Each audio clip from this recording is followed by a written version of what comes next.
कि जुल्म जाति और दादागिरी की ऐसा इलाज किया जाएगा कि दोबारा कोई दादा बनने का काम नहीं करेगा, इंसान बन के जिएगा। बताओ गुलामी की जिंदगी पसंद आ रही है क्या? बताओ गुलामी की जिंदगी पसंद आ रही है क्या? संविधान दे दिया। अगर संविधान नहीं होता और ये वोट का अधिकार नहीं होता तो आपकी बस्तियों में आज भी छुआछूत है, आपकी बस्तियों में पैर रखा नहीं आता कोई। जिन्होंने 600 साल पहले दुनिया को आईना दिखाया, जब छुआछूत, अंधविश्वास, पाखंडवाद चरम पे था, तब उन्होंने अपनी भक्ति शक्ति से लोहा मनवाया। मैं धन्यवाद दूंगा हरियाणा के लोगों को। सबसे ज्यादा नौजवान हरियाणा के गए थे जिन्होंने मेरे साथ जेल भी काटी, और जो सरकार ये कहती थी कि मोदी जी कोई झुक नहीं सकते और सुप्रीम कोर्ट नहीं झुक सकता, जो जमीन छहते हुए तकलीफ है कि अखबार पढ़ते तो पता लगता है कि कहीं किसी बहन बेटी के साथ अपमान हो गया है, कई गांव से सामूहिक बहिष्कार हो गया है, कहीं प्यामार के पेट पे लटका दिया है, कहीं मूछे रखने पे हत्या कर दी है, कहीं घोड़ी पे बैठने के उतार दिया है, कहीं बारात की बस को रोक के अपमानित किया गया है, कहीं तमाम तरह की मुसीबतें हैं, कहीं मठ की छूने पे हत्या हो गई है, किसी की जमीन को कब्जा लिया है, धार्मिक स्थल को कब्जा लिया है। और अगर कोई आवाज उठाता है, मेरी बात मान के फिर मेरी बात को छोटी करके खड़े हो गए ना, ये तो मेरे साथ थोड़ा ही करते हो, ये तो तुम सबके साथ करते हो। अगर सच में आप अपने महापुरुषों की या अपने समाज के समझाने वालों की बात के साथ खड़े होते तो हमारे ये हालात होते ही नहीं। आज जो हमारे हालात हैं इसके जिम्मेदार फिर कह रहा हूं कि हम खुद। तो सबसे पहले तो महाराज जी को जन्मदिन की बहुत बहुत बधाई और मंगल कामनाएं कि प्रकृति, कुदरत और हमारे गुरुओं संतों का आशीर्वाद उनके ऊपर बना रहे, वो दीर्घायु हों और उनका आशीर्वाद, उनके विचार संदेश से हम लोग आगे बढ़ते रहें। दूसरा, समय समय पे भारत की धरती पर जन्मे सभी संतों, गुरुओं, महापुरुषों को भी नमन करता हूं। भगवान बुद्ध से लेके संत शिरोमणि सदगुरु रविदास जी महाराज, गुरु नानक देव, संत कबीर, भगवान वाल्मीकि महाराज, जितनी भी आदि पुरुष, आदि शक्तियां हुई, उन सबको नमन करता हूं। नरवाना की ये पवित्र धरती, आज ये समागम का पवित्र माहौल, ऐतिहासिक जगह, इस मंच पर उपस्थित मेरे बहुत सारे सम्मानित नेता भाई, मेरी दाईं तरफ मिशन के पुराने लोग जिनको मैं सुन रहा था, मीडिया के साथी भाई कमल जी, महक सिंह जी, रामे प्रधान जी, हिमांशु वाल्मीकि जी, डॉक्टर बजपाल जी, सोमनाथ प्रजापति जी, राम मौसम साहब, सतपाल भाई और तमाम हमारे वो साथी जिन्होंने इस बहुत मेहनत करके प्रयास किया कि यहाँ ये कार्यक्रम सफल हो जाए। मुझे आपसे बात तो बहुत सारी करनी थी, लेकिन क्या करूं, मैं समझता हूं अभी मैंने इनको डांटा भी, ये पहले सीधे चले गए गांव में, उधर शहर में लेके। मैंने इनको कहा रोक के कि एक एक मिनट कीमती है, अपने समय को तमाशे में खराब मत करो। इधर तमाशा दिखा के आके कुछ नहीं होगा, अपने लोगों के बीच चलो, अपनी बात रखेंगे, लोगों से उम्मीद करेंगे कि वो हमारी बात को सुने और समझे। मैं आपसे भी अपील करूंगा, अगर आप समागम में आए हो, सत्संग में आए हो, तो जो बात यहां से आपको सुनने को मिले उसमें से जो आपको अच्छी लगे उसको अपने दिल को लगा लो, और जो आपको अच्छी ना लगे उसको पीछे छोड़ दो, लेकिन अपने गुरुओं, महापुरुषों की बात को मानो, क्योंकि अगर आपने ऐसा नहीं किया तो फिर आपको इसका खामियाजा भुगतना पड़ेगा। तो ये भी सच है कि बहुत काम छोड़ के मैं यहां आया। उसका कारण यह है कि बिजनौर में एक आंदोलन चल रहा था महाराज जी। आंदोलन ये था कि वहां गुलदार ने 25-26 लोगों की जान ले ली। जंगल में गुलदार आ गए बहुत सारे, और गरीब, कमजोर किसान, मजदूर के हालात खराब है, वो खेत में जाता है। हमारी माए बहनें जिन्होंने पशु पाल रखे, चारा लेने के लिए खेत में जाती है, या किसी के खेत में मजदूरी करने के लिए थोड़ी थोड़ी जमीनें जाते वो गुलदार उठा के ले जाता, और ऐसी नर्सस हत्या करता ना, सोच के देख के रूह कांप जाए। किसी का, एक बच्चे का पूरा शरीर खा लिया, सिर्फ इतना धड़ धड़ बची। एक बच्चे को जो 23 साल का था, किसान परिवार का, वो पानी दे रहा था, उसको उठा ले गया, कुछ नहीं बचा उसके शरीर में। एक माँ, जब मैं कल बैठा था, वो रोए जा रही। मैंने पूछा क्या हुआ, कि मेरी 19 साल की बेटी थी, मैं और वो खेत से चारा लेके आ रहे थे, पीछे से गुलदार आया, मेरी बेटी को उठा ले गया, उसकी शादी तय हो गई थी, उसके आंसू नहीं थम रहे थे। और वहां का प्रशासन सुन नहीं रहा था, तो हमने आंदोलन को अनिश्चितकालीन कर दिया। और सर्दी खूब हो रही थी, हम रात में बैठ गए, हमारे लोगों ने लिहाफ गद्दों की व्यवस्था की। 9 साढ़े 9 बजे सरकार के अधिकारियों के दिमाग ठीक हुए और उन्होंने हमारी बात मानी और उन्होंने हमें विश्वास दिलाया। ये भी सतगुरु महाराज की कृपा है कि उनके दिमाग में सही बात आई और उन्होंने हमें विश्वास दिलाया कि हम इस काम को जल्दी करेंगे, इन गुलदारों को पकड़ेंगे। जो परिवार जिनके यहाँ दुख हुआ उनको 25-25 लाख रुपए का मुआवजा दिलाने का काम करेंगे। जो पीड़ित हैं, घायल हैं, उनको 5-5 लाख रुपए का मुआवजा दिलाने का काम करेंगे। ऐसा हमने प्रयास किया। गुरु जी की गद्दी से हाथ हटाने को कह रहा हूं। तो फिर मैं यहाँ सुबह 9 बजे चल के यहाँ पहुंचा और मैं समझता हूं एक एक मिनट बहुत कीमती है, उसको खराब नहीं करना चाहिए। आप यहाँ बहुत संख्या में जुटे हो, बड़ी संख्या मेरी माए बहनें जुटी है, मैं उनका भी धन्यवाद करूंगा। लेकिन मैं उनसे ये भी कहूंगा, जो अपने बाप को बाप नहीं कहता है ना,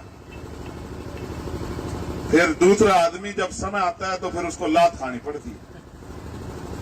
हमारे पास ऐसे सदगुरु महाराज हैं जिनकी बात को अब से 600 साल पहले भी काटने वाला पैदा नहीं हुआ। ऐसे गुरु के, ऐसे कुल गुरु के सपूत बच्चे बच्चियां हम लोग हैं जिन्होंने 600 साल पहले दुनिया को आईना दिखाया। जब छुआछूत, अंधविश्वास, पाखंडवाद चरम पे था, तब उन्होंने अपनी भक्ति शक्ति से लोहा मनवाया। लेकिन बुरा यह है कि हम अपने गुरुओं के आश्रम में, अपने गुरु घर में जयंती के दिन मत्था टेकने के लिए जाते हैं और मत्था टेक के वापस आ जाते हैं, और बाकी 364 दिन हम दूसरों के दिखाए रास्ते पर चलते हैं। फिर हम ये सोचते हैं कि हमारी जिंदगी क्यों नहीं बदल रही। मैं तो पूरे देश में घूमता रहता हूं, मैं आपको बहुत सारी बातें बता सकता हूं, मगर कितनी बात बताऊं।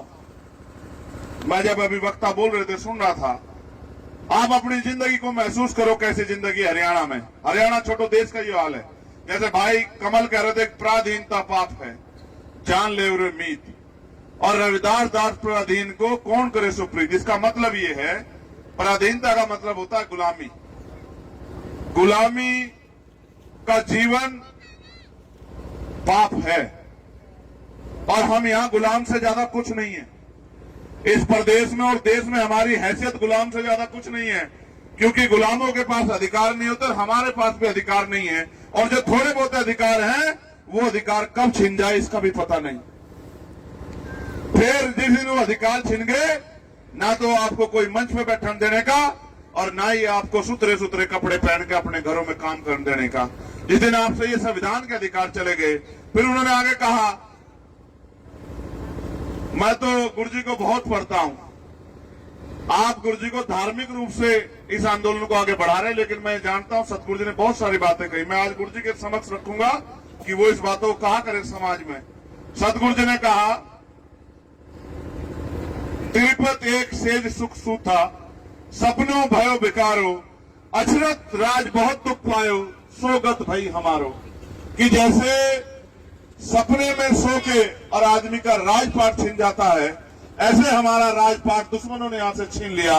और जब राजपाट चला गया तो आज हमारी ये हालात हैं, और हालात बुरे हैं। मुझे कहते हुए तकलीफ है कि अखबार पढ़ते तो पता लगता है कि कहीं किसी बहन बेटी के साथ अपमान हो गया है, कहीं गांव से सामूहिक बहिष्कार हो गया है, कहीं प्योमार के पेट पे लटका दिया है, कहीं मूछे रखने पे हत्या कर दी है, कहीं घोड़ी पे बैठने के उतार दिया है, कहीं बारात की बस को रोक कर अपमानित किया गया है, कहीं तमाम तरह की मुसीबतें हैं, कहीं मटकी छूने पे हत्या हो गई है, किसी की जमीन को कब्जा लिया है, धार्मिक स्थल को कब्जा लिया है, और अगर कोई आवाज उठाता है तो सरकार की पुलिस जेल में बंद कर देती है, लाठी मारने का काम करती है, मुकदमे लगाने का काम करती है। हम अपने अधिकारों का भी प्रयोग नहीं कर पा रहे। तो इसलिए मैं आपसे कह रहा था कि हम गुलाम। आप अपने घरों के हालात देखो, कितनी सुविधाएं आपके घरों में। कितने घरों में 4 पहियों गाड़ी, जरा हाथ उठा के बताइए मेरी माँ बहनों को। एक जिन के मैं जरा प्रभु कर लो, दिख तो जा, मुश्किल से 5-4 होंगी गुरु जी, इससे फालतू तो नहीं है।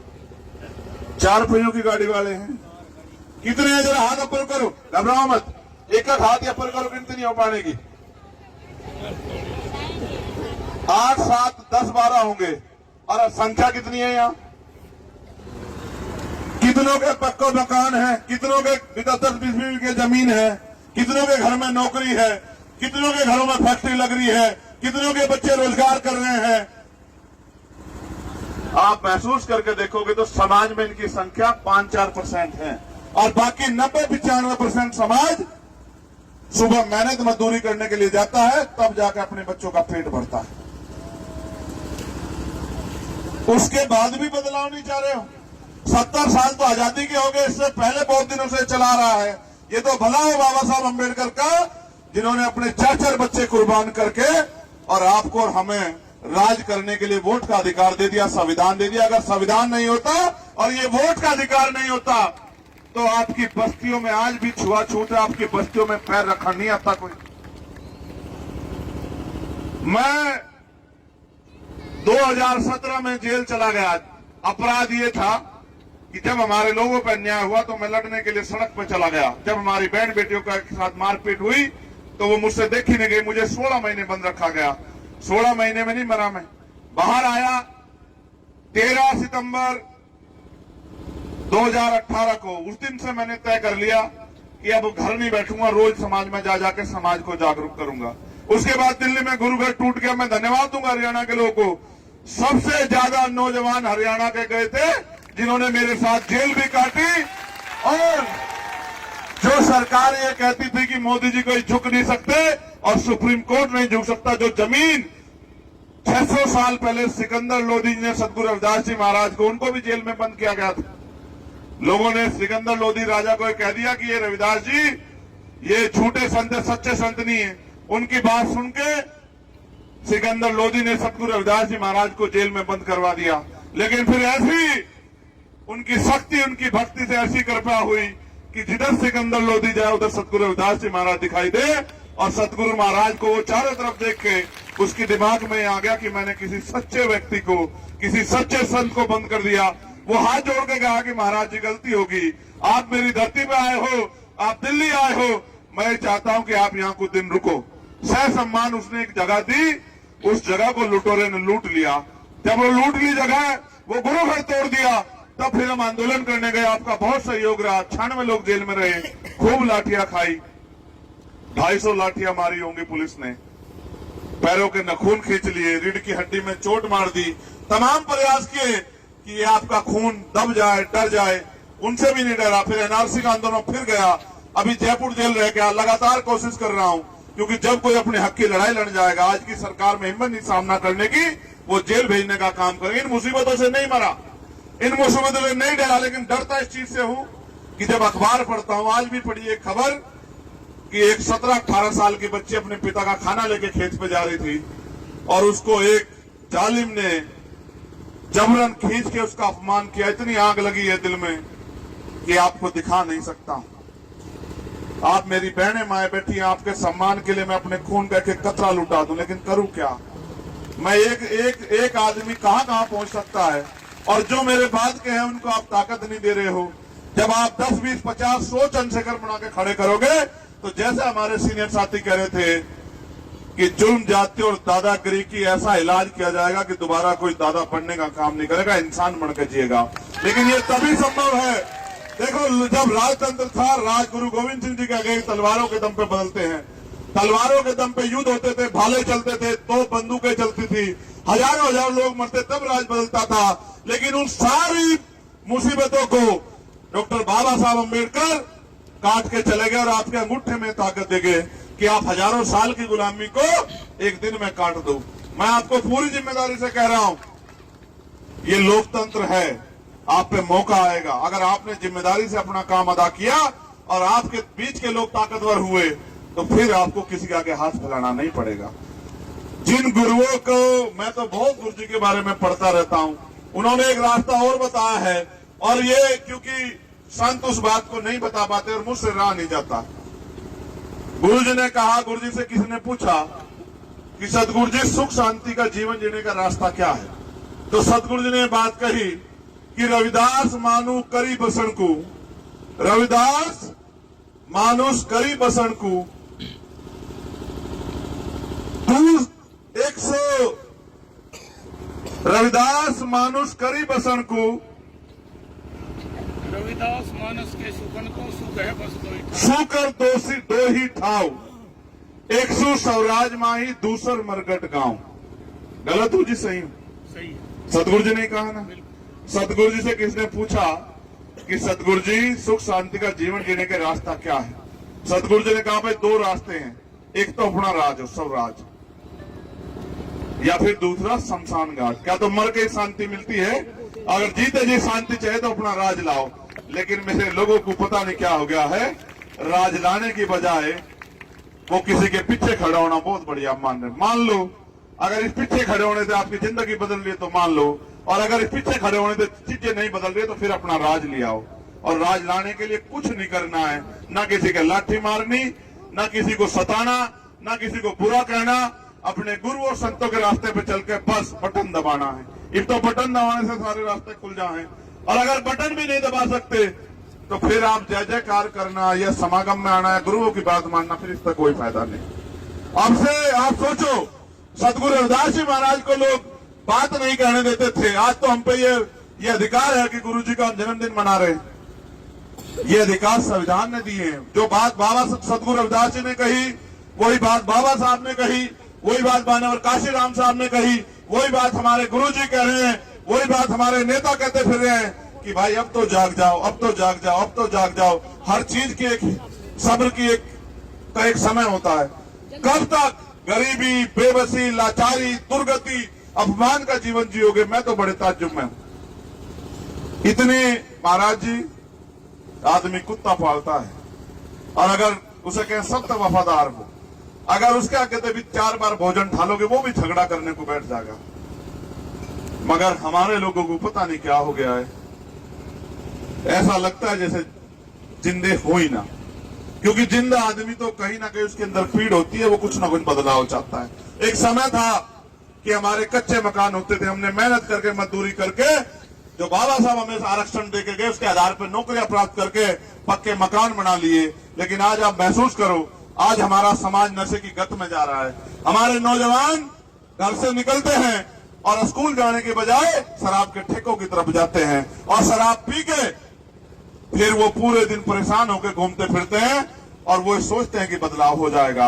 हमारे जो पढ़े लिखे लोग हैं वो बेचारे गरीब लोग देसी पी रहे हैं, वो अंग्रेजी पी रहे हैं, वो शादी पार्टियां करते हैं, बढ़िया बढ़िया बोतल उठा के रखते हैं। गरीब लोग आके देखते हैं कि अमीर भी पी रहा है तो ये बहुत अच्छी चीज है, और वो शराब देखते हैं, वो भी अपने घर में कोशिश करते हैं उधार उधार मांग के कुछ बेच खोच के वो वो अंग्रेजी पीने का प्रयास करते हैं। ना अंग्रेजी तो जिंदगी बदलने की, ना देसी तो जिंदगी बदलेगी। अगर जिंदगी बदलनी है तो अपने संतों गुरुओं महापुरुषों की बात को सुनकर बदलेगी, और अंधविश्वास पाखंडवाद का लात मार के बदलेगी। अंधविश्वास पाखंडवाद में घुसे रहोगे, अपने गुरुओं की बात के साथ नहीं खड़े होंगे तो कोई जिंदगी नहीं बदलेगी। आप बहुत सम्मानित लोग यहाँ बैठे हो, मुझे सिर्फ इतना बताओ, क्या यह गुलामी की जिंदगी पसंद आ गई है कि? अगर इस गुलामी की जिंदगी में मजा आ रहा फिर तो कोई बात ही नहीं है। क्योंकि बाबा साहब ने कहा गुलाम को गुलामी का एहसास करा दो, वो अपनी बेड़ियां स्वयं तोड़ देगा। मैं तो आपसे पूछने आया हूं, यह जिंदगी पसंद आ रही है क्या? हाथ उठा के बताओ हाँ या ना, पता लग जाओ। फिर रिश्ते बदलना क्यों नहीं चाह रहे हो? हैं? मैं तो तुम्हें ठाडी मान रहा हूं इनकी अपेक्षा। ना रुक जाओ, इतना आगे ना बढ़वाओ, इनके तो मेरे लोग बैठे हैं, आगे जाकर कोई फायदा ना। मेरी बात सुन लो, मुझे तो तुम ठाडी लाग रही हो, ठीक है? थारी आवाज में भी जोर है। पहले एक बार इनकी आवाज लगवा के हम पूछेंगे, जो पुरुष बैठे हैं नु कहे कि पुरुष ताकतवर हो, मगर ये गलत फहमी थारी है। सतगुरु रविदास जी महाराज को भी एक मां ने जन्म दिया, और बाबा साहब अम्बेडकर को भी एक मां ने जन्म दिया, और मानवर काशीराम साहब को भी एक मां ने जन्म दिया, और मजहर तुम्हें भी एक मां ने जन्म दिया। जन्म देने वाली ज्यादा ताकतवर होती है, जन्म लेने वाला कमजोर हो सकता है, जन्म देने वाली कमजोर नहीं हो सकती है। इसलिए पहले इनकी आवाज देखूंगा मैं तुम्हें। एक बार तम ना बोलियो माओ बहनों, मैं एक बार इनसे पूछूंगा, इनकी जोर देखूंगा, इंग वालों के मेरे इंग वालों के सबके। बताओ गुलामी की जिंदगी पसंद आ रही है क्या? बताओ गुलामी की जिंदगी पसंद आ रही है क्या? ये भी एक बार मैं थारे था पूछूंगा, इन्हें एक बार हरा दियो तुम बस, मैं थारी गेलू, मैं इस मंच पे थारी बात करूंगा, ठीक है? नहीं, इन्हें एक बार हम लोग कमजोर कर देंगे। बताओ गुलामी की जिंदगी पसंद आ रही है क्या? बताओ गुलामी की जिंदगी पसंद आ रही है क्या?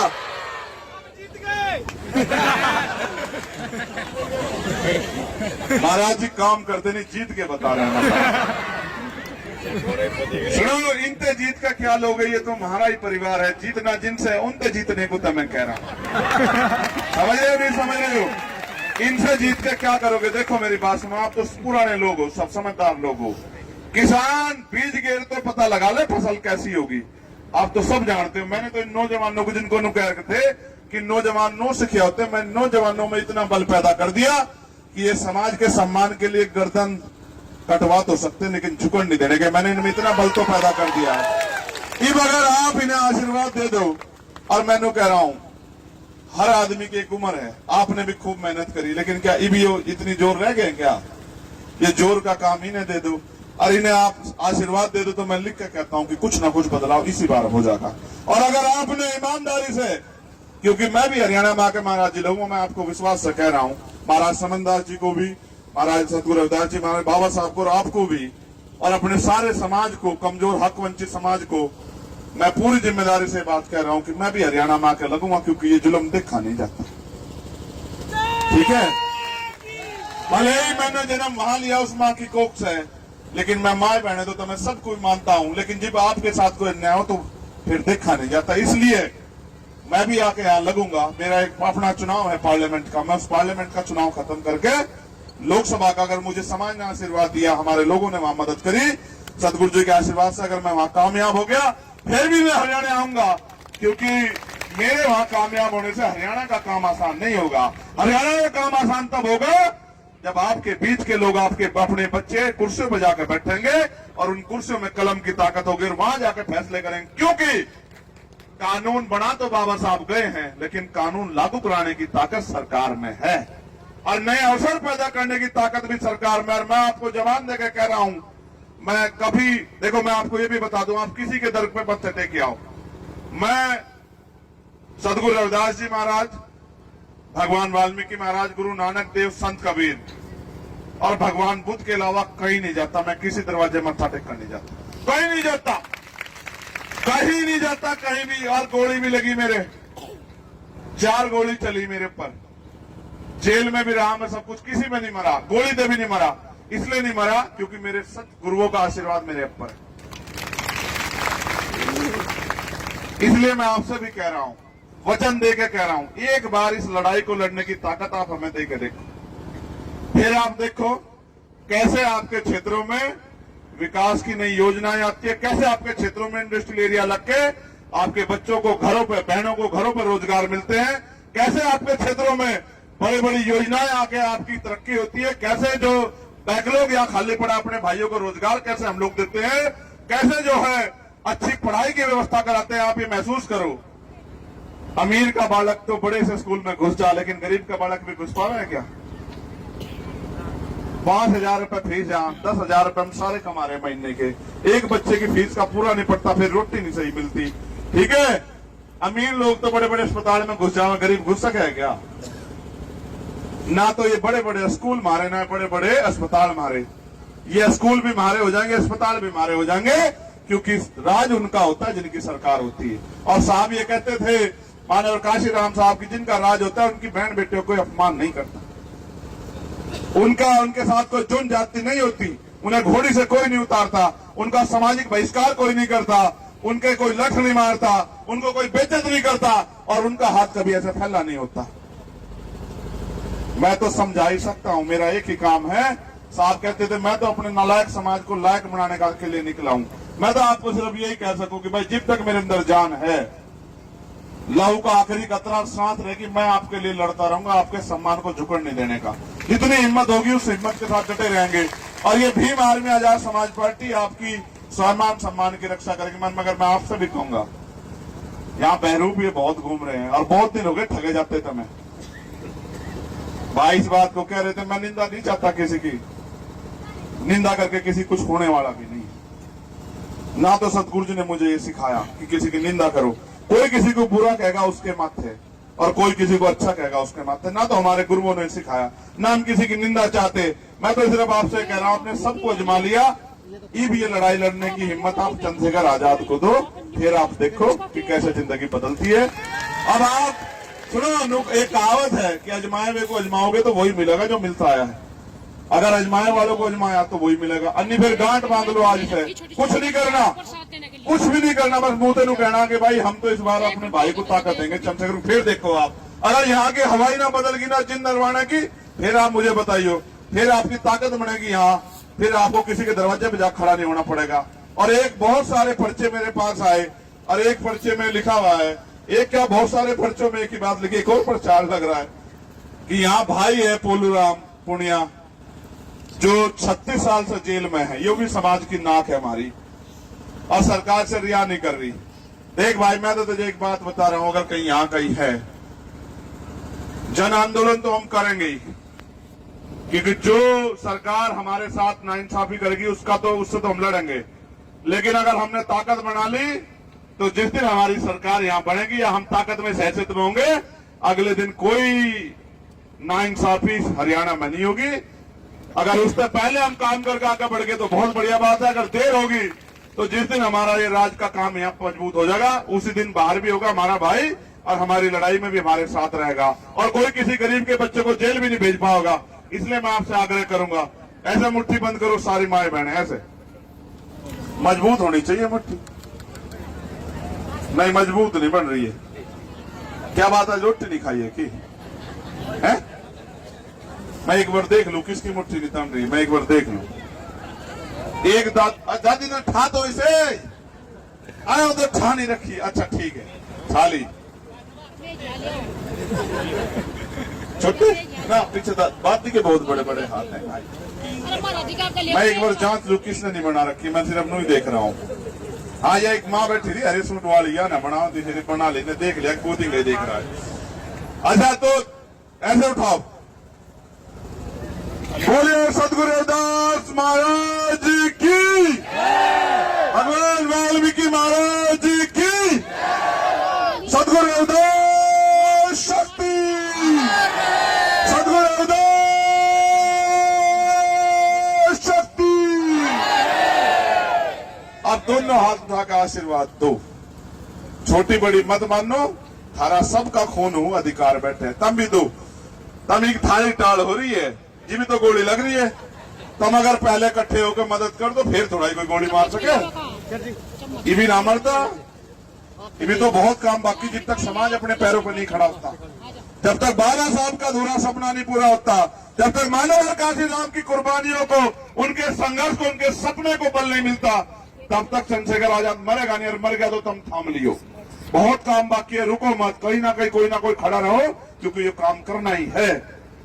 ये काम एक दिन का काम नहीं है। आप आम का पेड़ लगा रहे हो, एक दिन में फल नहीं देगा, अभी तो आपको इसकी रक्षा सुरक्षा करनी पड़ेगी, इसकी देखभाल करनी पड़ेगी, फिर ये ठंडा हो जाएगा 5, 7, 10 साल में, फिर आपको फल भी देगा, छांव भी देगा, और जब बुढ़ा हो जाएगा इसकी लकड़ियां भी आपके काम आओगी, ये थारे चकिरदा काम आओगे। बहुत बहुत धन्यवाद। जय भीम, जय भारत, आप सबके लिए मंगल कामनाएं, और बस अच्छे बुरे वक्त में, दुख सुख में अपने भाई को याद रखें। धन्यवाद। जय भीम, जय भारत।